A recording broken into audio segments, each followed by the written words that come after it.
Hoje eu quero dizer para vocês como é que eu desenvolvo a minha comunhão com Deus. Como é que eu faço? Às vezes tem na sua cabeça, como é que o pastor faz? Como é que a neném faz? Como é que eles fazem? Como é que eles vivem a vida cristã dele? Como é que eles seguem Jesus? Primeiro eu quero dizer para você que não é complicado. E vocês me conhecem, e se tem algo que a gente faz muito aqui, a cultura da nossa igreja, é trazer mensagens que sejam bem práticas, porque a gente gosta de ser muito prático. Então eu quero que você anote aí 5 coisas que você não pode deixar de buscar no seu dia a dia. Então, quarta do encontro hoje é meta do dia a dia. Meta do dia a dia no sentido de você desenvolver a sua salvação, no sentido de você crescer com Deus. Gente, anota aí, não se esquece. Sinceramente, é isso que a gente faz, é isso que a gente procura fazer. E e através disso, porque chegamos aqui, através dessa, que a gente vai estar comentando, forma como a gente chegou até aqui. Então anota aí, por favor, a primeira coisa que tem que ser meta na sua vida. Mas antes de falar isso, deixa eu ler Filipenses capítulo 2, versos 12 e 13. Filipenses 2, versos 12 e 13. Assim, meus amados, Filipenses 2, versos 12 e 13. Assim, meus amados, como sempre vocês obedeceram, não apenas na minha presença, porém muito mais agora na minha ausência.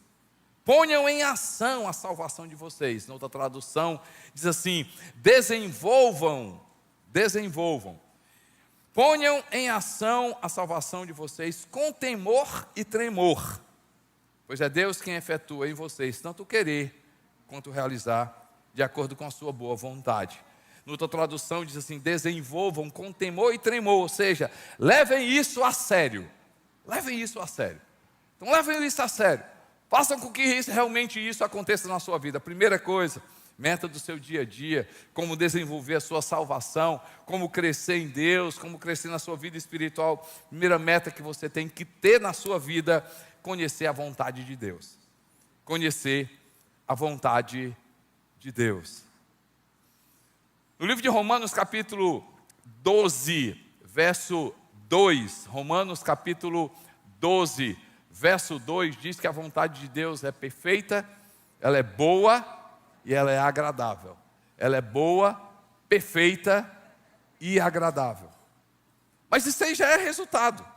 Já está dizendo assim, não, a vontade de Deus, ela é boa, perfeita e agradável. Mas o que é a vontade de Deus? Qual o significado? O que é que significa buscar a vontade de Deus? E por que isso é importante? Primeiro, você precisa saber que vontade de Deus não é um desejo de Deus. Não é, de repente eu chego e digo assim, eu estou com vontade de beber água. Não é isso. Não é um sentimento. Não é Deus diz assim, eu quero, eu desejo. Não, vontade de Deus é a maneira como funciona o reino de Deus. Vou repetir novamente. Vontade de Deus é a forma como funciona o reino de Deus. Lembram aqui, se você não lembrar, se você não conhece muito a Bíblia, mas Jesus, ele conversando com um homem chamado Nicodemos, João registra essa conversa de Jesus no capítulo 4 de João. Ele diz assim, que um homem chamado Nicodemos foi conversar com Jesus. E aí esse homem perguntou, como é que a conversa se desenvolveu? E Jesus puxa a conversa. João não descreve de uma forma minuciosa o que aconteceu. Mas Jesus, ele é registrado por João, que ele chega para Nicodemo e diz assim, Nicodemo, você só vai ver o reino de Deus, e você só consegue entrar no reino de Deus se você nascer de novo. Ou seja, o reino de Deus tem princípios, o reino de Deus tem regras, o reino de Deus funciona não da forma como eu quero, o reino de Deus não funciona do jeito que você quer, não é um sentimento, o reino de Deus, e aí a justiça de Deus, o amor de Deus, o poder de Deus, a graça de Deus, a verdade de Deus só funciona Gente, no ambiente do reino de Deus. A vontade de Deus é eu viver em conformidade com aquilo que Deus determinou. Viver a vontade de Deus é estar alinhado com Deus. E por que é importante? Por que é importante a vontade de Deus? Porque um dia, faz tempo, quando eu me deparei com esse texto, Provérbios 19, 21. Provérbios 19, 21. A gente vai colocar nesses telões daqui, ao lado, Provérbios 19, 21, diz assim, que muitos planos há no coração do homem, mas é o propósito do Senhor que prevalecerá. Vocês precisam ouvir novamente. Provérbios 19, vocês estão comigo, gente? Estão prestando atenção? Provérbios 19, 21 diz assim, muitos planos, ou muitos propósitos, muitos são os planos do coração do homem, mas é o propósito do Senhor que prevalecerá. É o propósito do Senhor que vai prevalecer. O que é propósito?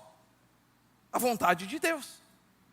Então, gente, se a gente for inteligente, você vai dizer o seguinte, eu posso até fazer planos, não tem problema nenhum. Eu posso até ser uma pessoa organizada, não tem problema nenhum. Eu posso até me planejar, não tem problema nenhum. Mas o que a Bíblia diz que vai prevalecer é a vontade de Deus. O que é que isso significa? Se a gente for inteligente, eu prefiro investir tempo em procurar a vontade de Deus do que fazer um plano e depois dizer assim, dá certo não. Gente, eu não sei você, mas quantas vezes eu já fiz isso? E aqui é colar, repito, erro.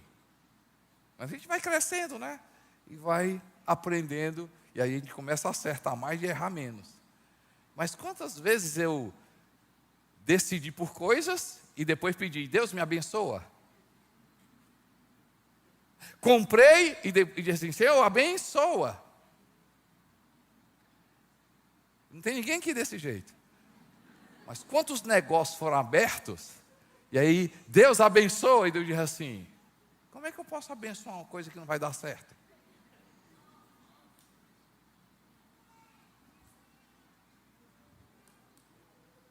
E pode acontecer, gente. Aí a gente assina, pega o contrato, faz tudo e diz assim, Deus abençoa. Não tem ninguém aqui desse jeito. Começa o namoro, busca, é o cara, ai meu Deus do céu, ai meu Deus. Aí começa o namoro, Deus abençoa, aí Deus assim, esse daí, tá doido, né? Deus não diz isso, Deus não diz isso, né? Deus não diz isso.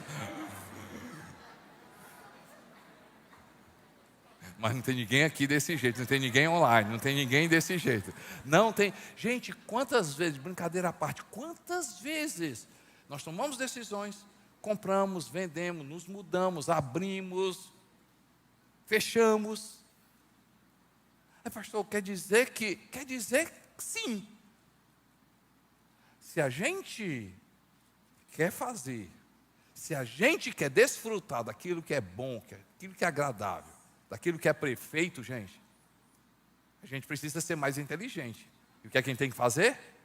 Buscar a vontade de Deus. Buscar a vontade de Deus. Buscar a vontade de Deus. Buscar a vontade de Deus. Buscar a vontade de Deus. Buscar a vontade de Deus. Ei, gente, onde é que está a vontade de Deus? Na palavra. Na palavra. É tão bom. Eu não sei para você. Para mim acaba toda e qualquer discussão quando é o que Deus diz. Não, mas eu acho, eu também acho. Mas entre você achar e eu achar, vamos ver o que é que Deus diz. Acaba toda e qualquer discussão, né, gente? Então não adianta eu querer algo que está contra a palavra de Deus, porque o reino de Deus só funciona baseado na palavra de Deus. O reino de Deus só funciona naquilo que é algo dele. Ele construiu o reino de Deus. Então, para eu usufruir de vida, para eu usufruir de justiça, para eu usufruir de prosperidade, para eu usufruir de eternidade, para eu usufruir de saúde, para eu usufruir do que Deus tem para a minha vida.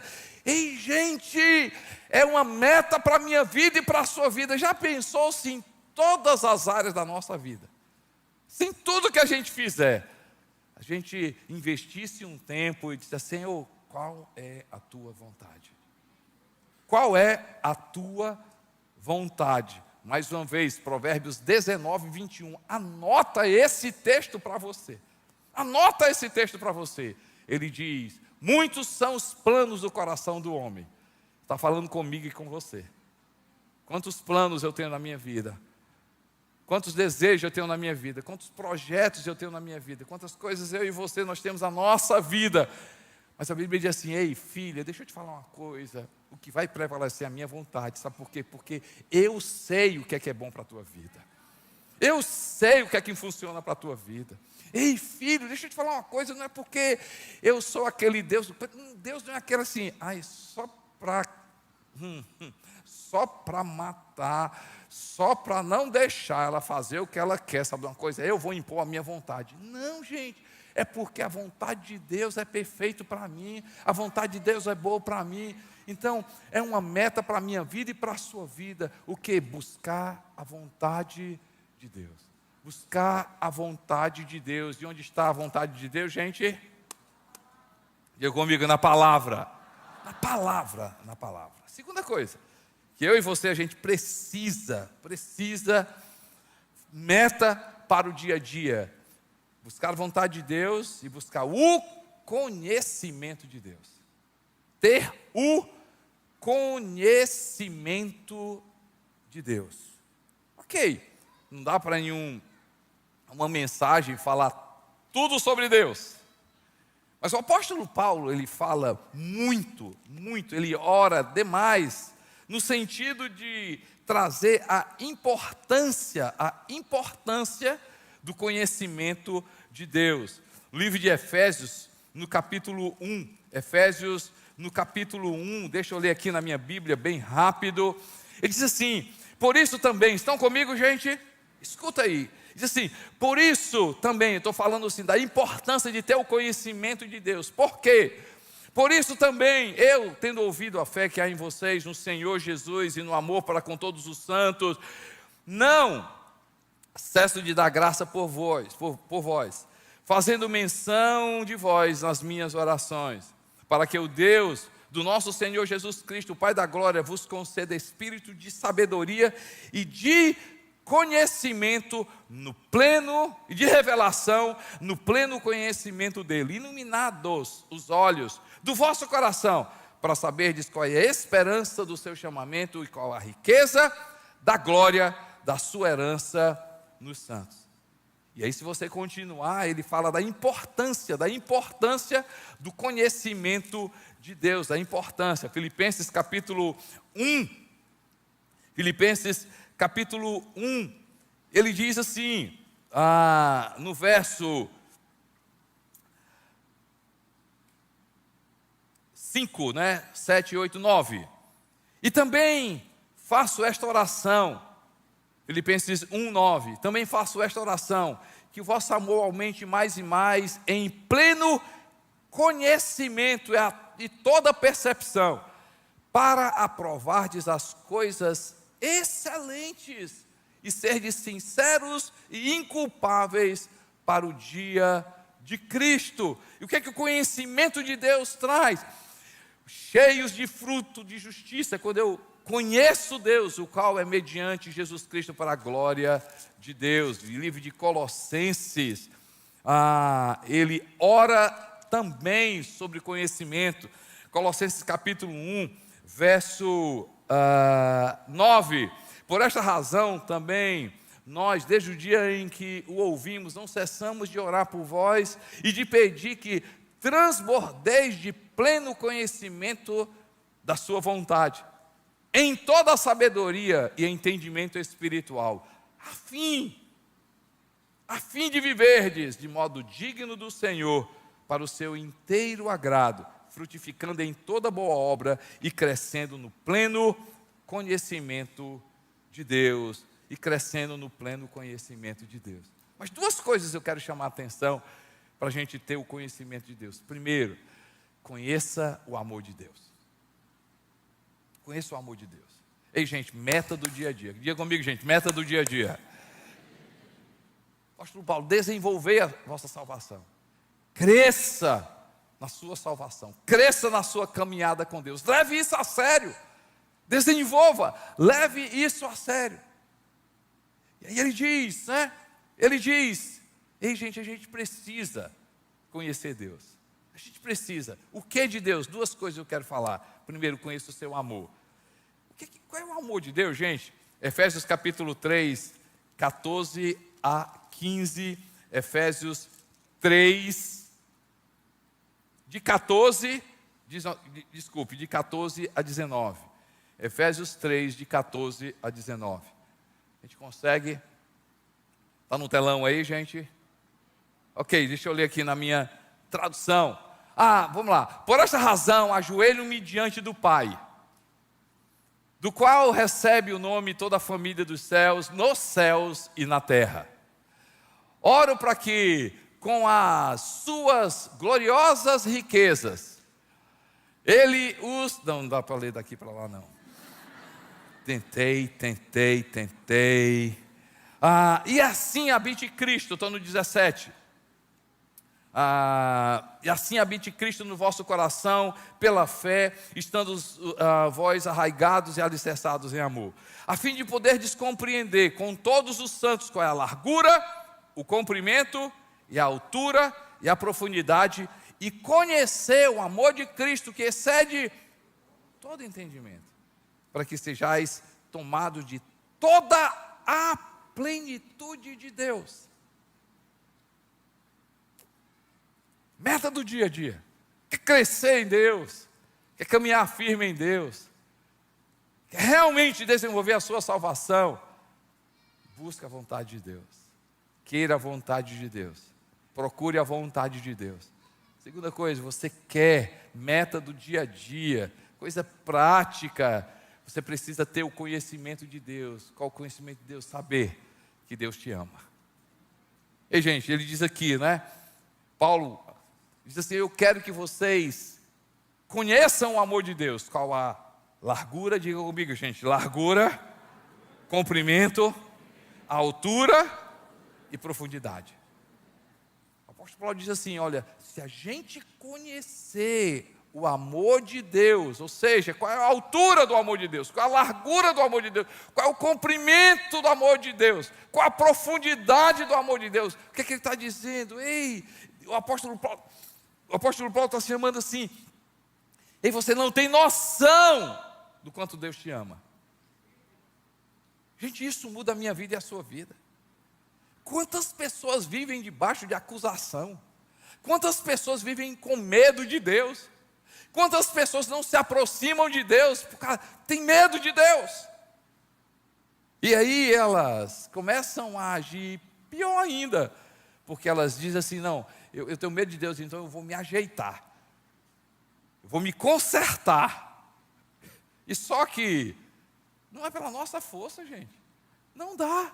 Agora, a partir do momento que eu digo assim, Deus me ama como eu sou, Deus me recebe como eu sou, mas o amor de Deus é tão grande pela tua vida, que Ele te recebe como você é, Ele me recebe como eu sou, mas não vai deixar, por causa do amor dEle, porque Ele me ama tanto, ama você tanto, Ele não vai deixar, nem a minha pessoa, nem a sua pessoa, do jeito que nós somos.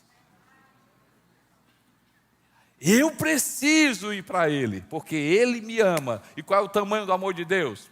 É grande, é largo, é profundo, é alto.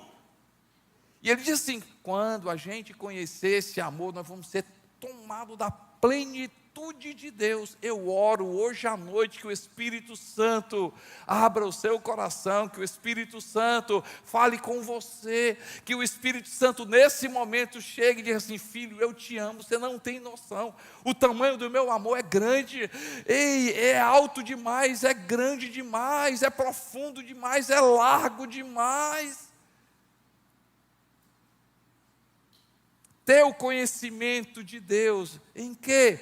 Que Deus me ama. Abra a sua boca e diz assim: Deus me ama. Vamos lá, gente. Deus me ama. Deus me ama. Deus me ama. Deus me ama. Segunda coisa de ter o conhecimento de Deus que eu procuro na minha vida é conhecer a natureza de Deus. A minha natureza é diferente da natureza de Deus. A gente precisa conhecer a vontade de Deus, mas a gente precisa ter o conhecimento de Deus. O que? Muita coisa, mas duas coisas. Saia daqui com uma meta do dia a dia. Diariamente você conhecer o amor de Deus, desfrutar do amor de Deus. A segunda coisa, conhecer a natureza de Deus. A natureza de Deus é justa. Deus é justo. Deus é santo. Deus é verdadeiro. Deus não muda.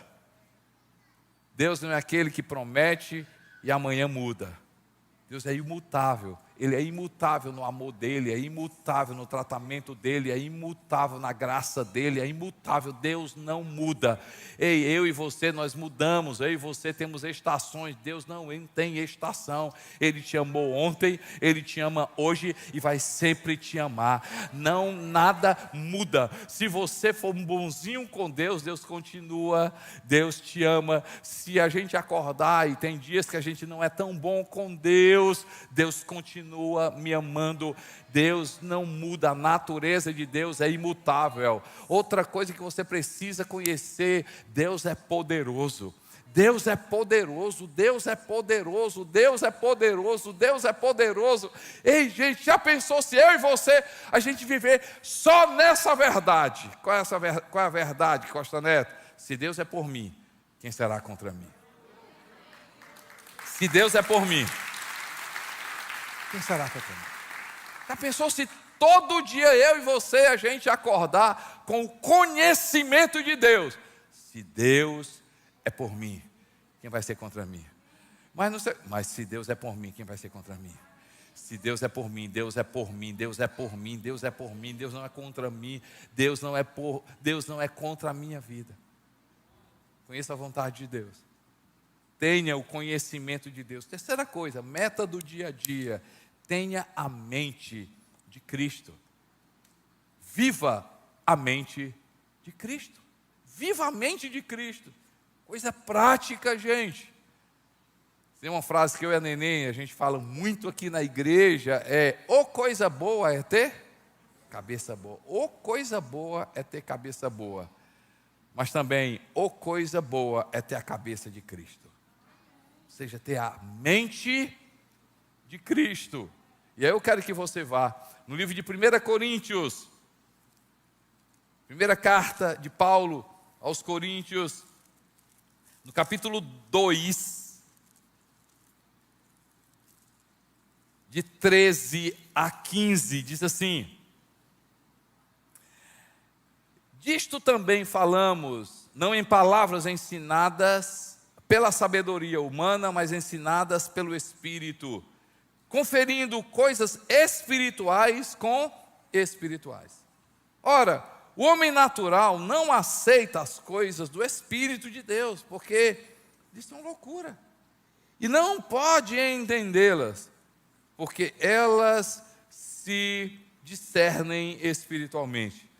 Porém, o homem espiritual julga todas as coisas, mas ele mesmo não é julgado por ninguém. Pois quem conhece a mente do Senhor, que eu possa instruir? Nós, porém, temos a mente de Cristo. Nós, porém, temos a mente de Cristo. O que é ter a mente de Cristo, gente? É compreender, discernir e conhecer as coisas de Deus. Já pensou se no meu dia a dia, no seu dia a dia, a gente compreender as coisas de Deus? Discernir as coisas de Deus. Gente, nós vamos ser pessoas mais sábias. Nós vamos ser pessoas mais ajuizadas. Nós vamos arrancar a ingenuidade do nosso coração. Nós vamos quebrar a tolice que muitas vezes quer se instalar na nossa vida. Por quê?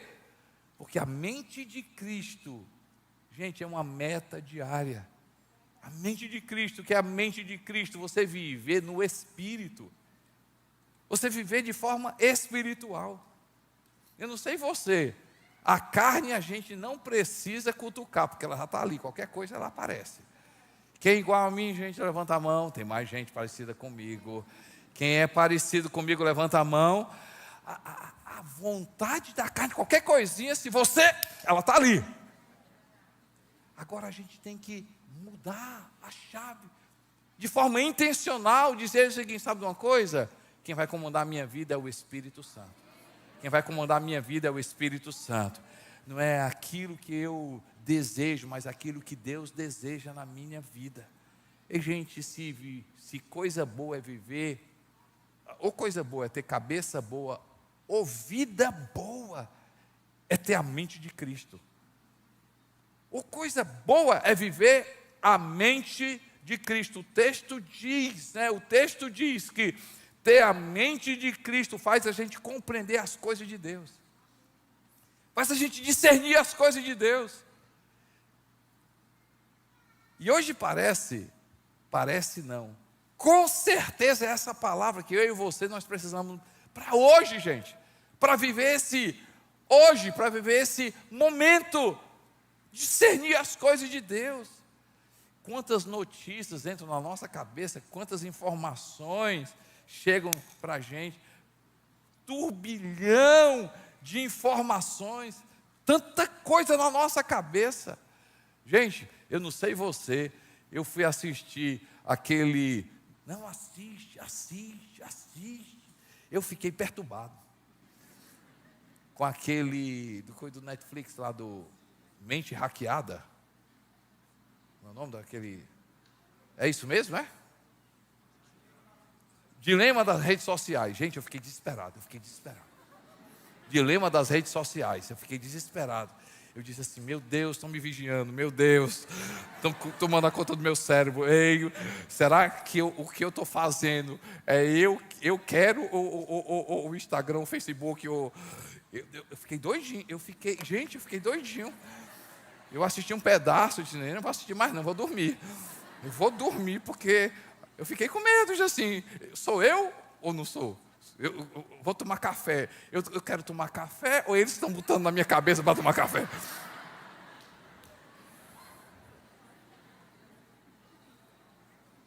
Não, vou malhar agora. É eu que quero ou eles que querem? Eu vim para a igreja, foi eles que disseram ou foi eu? Não, eu estou exagerando, gente. Mas eu disse assim, agora é verdade. Eu disse assim: Senhor, tudo bem, é 100% certo, é 100% aquilo? Pode não ser. Mas com certeza tem muita coisa que hoje eu e você, nós fazemos e nem percebemos que estamos sendo influenciados. Eu não estou querendo tirar a autorresponsabilidade. Amém, gente? Mas quantas coisas na minha vida e na sua vida são informações que a gente sem perceber. Sabe o que é que vai proteger a minha vida e a sua vida? A viver na verdade, a viver na presença de Deus, a viver aquilo que Deus quer. E gente, é quando a gente decidir viver a mente de Cristo. Viver a mente de Cristo, na perspectiva de Cristo. Senhor, o que é que o Senhor diz disso? Como o Senhor enxerga isso? Como o Senhor reage a isso? Senhor, meu Deus, se o Senhor estivesse no meu lugar, o que é que o Senhor diria? Se o Senhor estivesse no meu lugar, como o Senhor agiria? Se o Senhor estivesse no meu lugar, como o Senhor se comportaria? Se o Senhor estivesse no meu lugar. Eu comigo, viver a mente de Cristo. Mais duas coisas que eu quero terminar. Meta do dia a dia. Meta do dia a dia. Viver no poder do Espírito. Viver no poder do Espírito. Viver no poder do Espírito. Gente, eu quero ter muito cuidado com esse ponto. Porque cada vez mais a gente vê o humanismo tomando conta. Eu vou explicar o que é. A gente se depara com determinadas situações sobre, não, você consegue.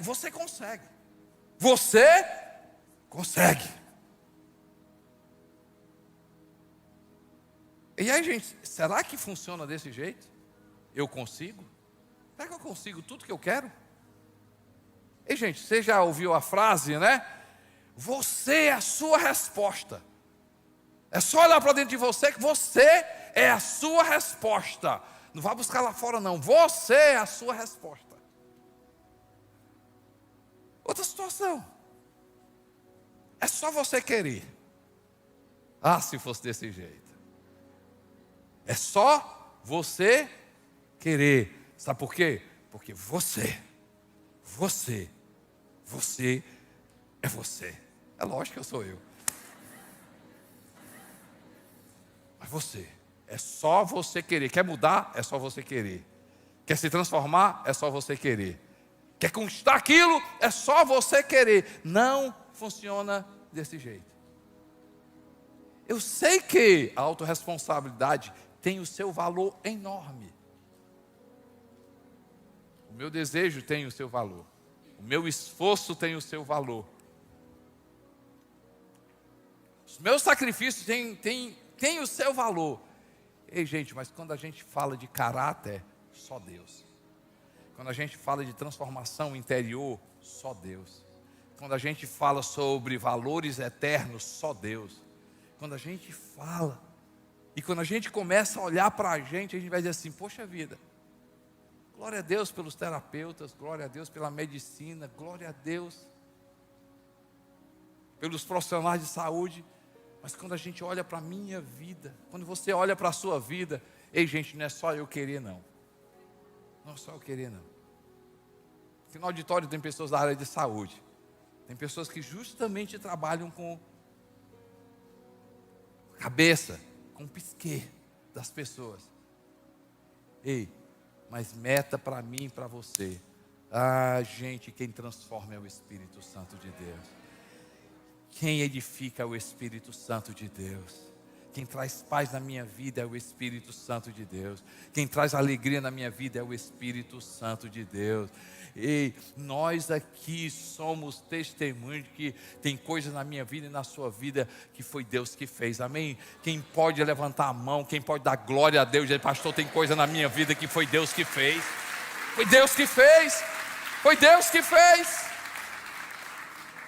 Tem um grupo de corrida, quantas vezes a gente está conversando ali, o Sasso está aqui com a esposa dele aqui, ele disse assim, pastor, eu sei o que é que Deus fez na minha vida. E muitas vezes ele estava dentro de uma igreja, muitas vezes ele estava, né, ouvia, muitas vezes ele estava no contexto de igreja, mas foi só quando ele abriu o coração dele e disse assim, eu preciso é de Deus, quando Deus fez, a gente não precisa manter, porque Deus já fez. Gente, viver no poder do Espírito Santo.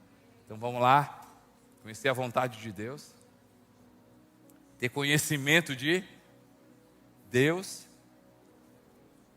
viver no poder do Espírito, ter a mente de Cristo e finalmente, coisas práticas, coisas do dia a dia, meta para o seu dia, todos os dias da sua vida. 5, viver e praticar a palavra de Deus. Viver e praticar a palavra de Deus. Salmo de número 1.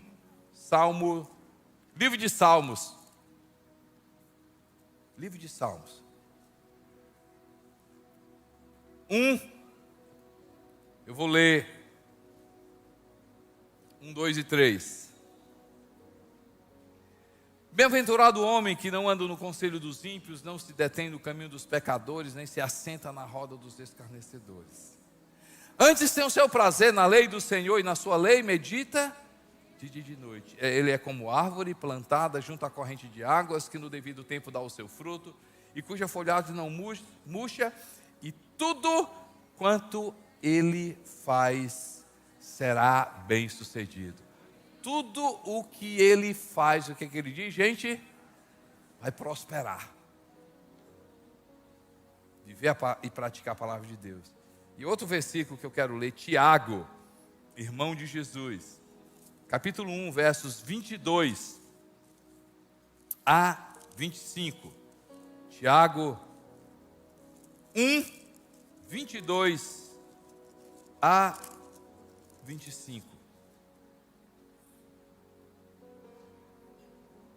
Tornai-vos, pois, praticantes da palavra, e não somente ouvintes, enganando-vos a vós mesmos. Porque se alguém é ouvinte da palavra e não praticante, assemelha-se a um homem que contempla num espelho o seu rosto natural. Pois assim mesmo se contempla e se retira, e para logo se esquece de como era a sua aparência. Mas aquele que considera atentamente, presta atenção, gente, mas aquele que considera atentamente a lei perfeita, a lei da liberdade, nela persevera, não sendo ouvinte negligente, mas operoso praticante, esse será bem-aventurado no que realizar. Quero chamar a atenção, duas palavras, observa atentamente. Você pode repetir comigo? Observa atentamente. Vamos lá, gente, observa atentamente. E a outra coisa, e persevera na prática. Observa e persevera na prática. O que é que ele diz? No outro texto diz, será feliz naquele que fizer, naquilo nas minhas mãos. Eu quero ser feliz nas minhas realizações. Eu quero ser feliz. Eu quero ser feliz. E a Bíblia diz o seguinte, o caminho é, observa a palavra de Deus, mas não apenas observa, pratica a palavra de Deus. Observa a palavra de Deus, pratica a palavra de Deus. Observa a palavra de Deus, pratica a palavra de Deus e diz assim, será bem-aventurado no que realizar. Será bem-aventurado no que realizar. Deixa eu repetir para vocês. 5 coisas práticas. Primeiro, conheça a vontade de Deus. 2, tenha o conhecimento de Deus. 3, viva a mente de Cristo. 4, viva no poder do Espírito Santo. 5, pratique, viva e pratique a palavra de Deus. Sinceramente, é isso que eu faço na minha vida. É isso que eu procuro fazer no meu dia a dia. São 15, não são 20. Já pensou se a gente decide hoje aqui? Gente, presta atenção. É um convite para uma jornada. Não é algo momentâneo.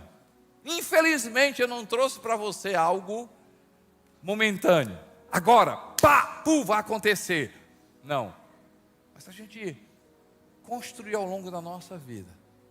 Se a gente no nosso dia a dia, Senhor, eu quero conhecer a Tua vontade. Eu vou buscar o conhecimento de Deus, o amor de Deus, o poder de Deus, a natureza de Deus. Espírito Santo, eu quero viver a mente de Cristo, a perspectiva de Deus, a perspectiva de Jesus. Conhecendo, discernindo cada situação da minha vida, cada posição da minha vida. Qualquer ação na minha vida, eu vou me movimentar como uma pessoa espiritual. A perspectiva de Deus. Ei, gente, já pensou se a gente vive no poder do Espírito? Gálatas fala, se eu viver no Espírito e andar no Espírito, o que é que vai acontecer? Amor, alegria, paz, bondade, benignidade, fidelidade, mansidão, domínio próprio. O amor já está aí dentro. A alegria já está aí dentro. A paz já está aí dentro. A bondade já está aí dentro. O domínio próprio já está aí dentro. Está dentro da minha vida. A partir do momento que você entregou a sua vida para Jesus. E aí o que é que a Bíblia diz? Se eu viver no poder do Espírito, isso vai fluir na minha vida. E finalmente, viver e praticar a palavra de Deus. Viver e praticar a palavra de Deus. Eu vou dizer uma coisa e eu quero terminar. Eu vou terminar. Eu coloquei uma meta na minha vida. Não é algo, uma regra Deus vai me castigar se não fizer isso. Se às vezes eu não consigo fazer todos os dias, mas eu tento fazer todos os dias. A primeira coisa que eu faço no meu dia é ler a Bíblia. Ler a Bíblia. No WhatsApp eu só olho uma coisa quando eu vou correr, só para saber onde é que é. E depois eu entro e já digo, estou indo ou chego, pronto. Mas eu comecei todos os dias da minha vida. Todos os dias não. Né? Tenho procurado fazer todos os dias. Gente, jogar a palavra de Deus na minha cabeça. Eu não sei quem é esse autor, mas o Lucas, meu filho, ele estava dizendo assim, pai, eu estava falando justamente sobre isso, né? Ele diz assim, tem uma pessoa que defende uma teoria de que a sua primeira hora define grande parte do seu dia. A sua primeira hora define grande parte do seu dia. Eu comecei um princípio, uma teoria, uma coisa, mas eu comecei a fazer isso. Ei, gente, escuta aqui, você, desde a última fila até a primeira. Você aqui do meio, você comigo online.